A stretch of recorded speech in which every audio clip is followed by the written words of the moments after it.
Всем привет! В сегодняшнем видеоролике мы рассмотрим довольно старую модель от производителя Startscale Models, которую все еще можно найти в открытой продаже. И это самосвал ZIL MMZ4502 в масштабе 1:43.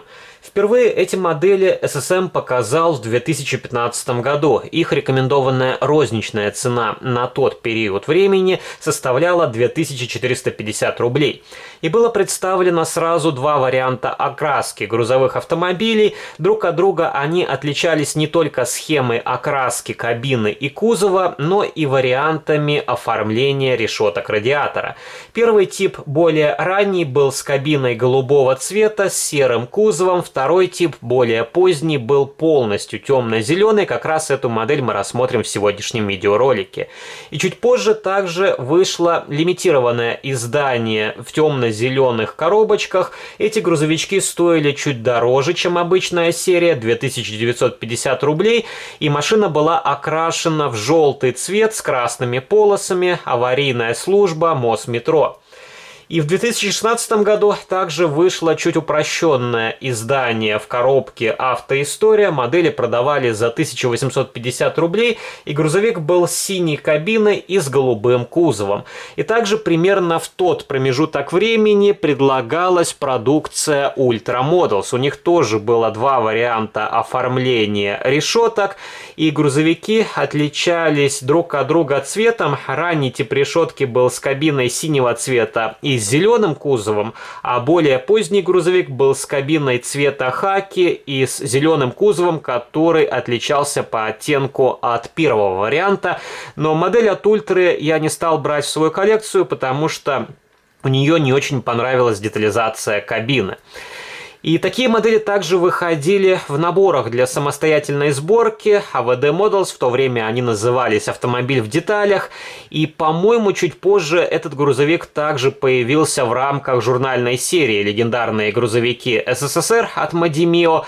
И там модель выходила под номером 2. Конечно, она тоже имела ряд упрощений, но в целом вполне хорошая модель, если у вас нету финансов купить более дорогой аналог от «Автоистории» или Startscale Models. Здесь довольно компактная упаковка, и где-то неделю назад я вам показывал 130-й ZIL в варианте NVA, и у той модели коробка была в 1,5 раза больше, хотя сам грузовичок не намного крупнее, чем эта базовая версия. На нижней стороне упаковки есть различная информация, которая касается данного бренда. Естественно, эти модели изготовлены в Китае. Есть наклейка с артикулом, по которому можно найти эту модель в интернете. Указан прототип ZIL MMZ4502 и цвет окраски хаки. И долгое время я не покупал этот самосвал в свою коллекцию, потому что у меня уже была аналогичная модель, только советского периода. Это был Каменец-Подольский ZIL от завода «Электроприбор». Но, конечно, советские модели по современным меркам уже не котируются. Их можно оставить как артефакт того времени для истории, но хотелось в коллекцию более детализированный и более правдоподобный аналог. И у этой модели вполне хорошее качество сборки и покраски. Это еще то время, когда SSM действительно делал хорошие изделия, и здесь особых замечаний к сборке у меня нет. И если условно сказать о современном качестве сборки, то из 10 моделей 9 будут с браком. А раньше это число составляло 4, максимум 5 экземпляров. И у этого грузовика тоже довольно интересный цвет. Что-то среднее между защитным и каким-то непонятным болотным. И если вы посмотрите на кузов, то такое ощущение, как будто он покрашен хамелеон краской, и при разном освещении кузов меняет свой оттенок. Не знаю, с чем это связано, скорее всего, потому что просто не прогрунтована деталь.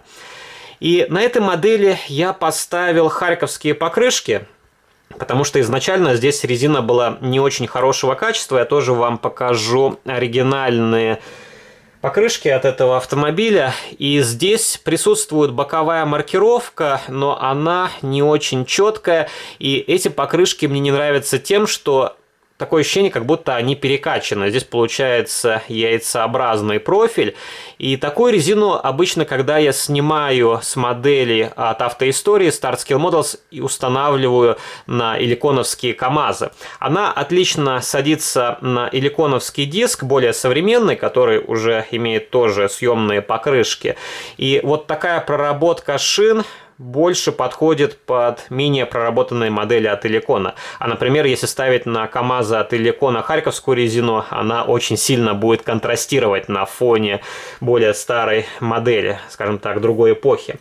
И у меня было два варианта установки покрышек: харьковская резина и набор АВД дополнения. Это тоже вполне хорошие покрышки, они стоят чуть дешевле, чем резина от Maestro Models, но у этих покрышек есть одна проблема. Они со временем дубеют, потому что это не резина в прямом понимании этого слова, это некий пластик, в который добавляется размягчитель, пластификатор, и покрышка становится мягкой. И со временем этот пластификатор выделяется, резина дубеет. И эти покрышки иногда совершенно невозможно установить на колесный диск. И вот, например, эта покрышка у меня просто разошлась по шву. И здесь как раз видна трещина, и это небольшая проблема, ее можно поставить на заднюю ось изнутри, но тем не менее будьте внимательны, если вы ставите подобную резину, я советую вам перед установкой ее немножко погреть в горячей воде, тогда она более хорошо встает на колесный диск. Но эти покрышки я, возможно, поставлю на какую-то другую масштабную копию. И давайте вернемся к нашему самосвалу. И в целом эта модель очень хорошо передает образ настоящего прототипа. Если сравнивать кабину с аналогом от Deep Models, то объективно у Deep более качественная и проработанная модель, но у SSM 130-е зилы, я думаю, вполне удачные с учетом всех недочетов, и эти модели отлично смотрятся на одной полке с продукцией Deep Models. И образ прототипа здесь передан, я считаю, на все 100%. И, конечно, у этого самосвала есть ряд погрешностей, и самая большая недоработка, на мой взгляд, это немного переразмеренный кузов. Он на 2 мм шире, чем должен быть на самом деле, но опять же, если не приглядываться или поставить машину боком, это не столь сильно бросается в глаза. Здесь металлическая кабина и металлический кузов, у которого откидывается задний борт, а вот рама этого грузовика сделана из пластика, хотя она окрашена и смотрится вполне прилично. И странно, почему Кострома на своих 130-х зилах не сделала металлические рамы, ведь у них огромные тиражи, и я думаю, более дорогостоящая оснастка вполне бы окупилась. И что мне нравится у костромских моделей, у них очень большой ассортимент. Есть как трехосные зилы, модификация 133, так и короткобазные самосвалы с разным типом кузовов, так и обычные бортовые версии и различные надстройки. У Дипа, например, это преимущественно бортовые грузовики и, по-моему, были автоцистерны для полива дорог. И у этого грузовичка также есть мелкие приятные бонусы в виде небольших логотипов предприятий и надписей на кузове.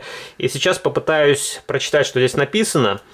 Минавтодор РФ ОАО ГТП. И сложно сказать, насколько реален данный логотип, но он значительно украшает вид модели. Конечно, единственное, здесь недостает номерных знаков.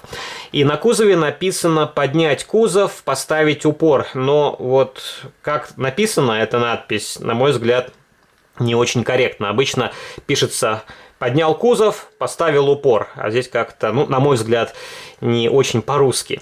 И если вы поднимете кузов, то здесь также виднеется запасное колесо. Гидроцилиндр на этой модели сделан из пластика, и кузов здесь поднимается не на очень большой угол. Если вы будете пытаться его поднять выше, то вы просто сорвете крепление или разломаете пластиковый гидроцилиндр, поэтому тоже будьте внимательны. И кузов также не фиксируется в поднятом положении. Присутствует топливный бак, вполне хорошие колесные диски, передняя ось здесь тоже проработана вполне прилично, но вот колесики немножко болтаются, и об этом я уже говорил в видеообзоре на обычный бортовой 130-й ZIL. Хотя у этой модели есть преимущественно дворники установлены более аккуратно.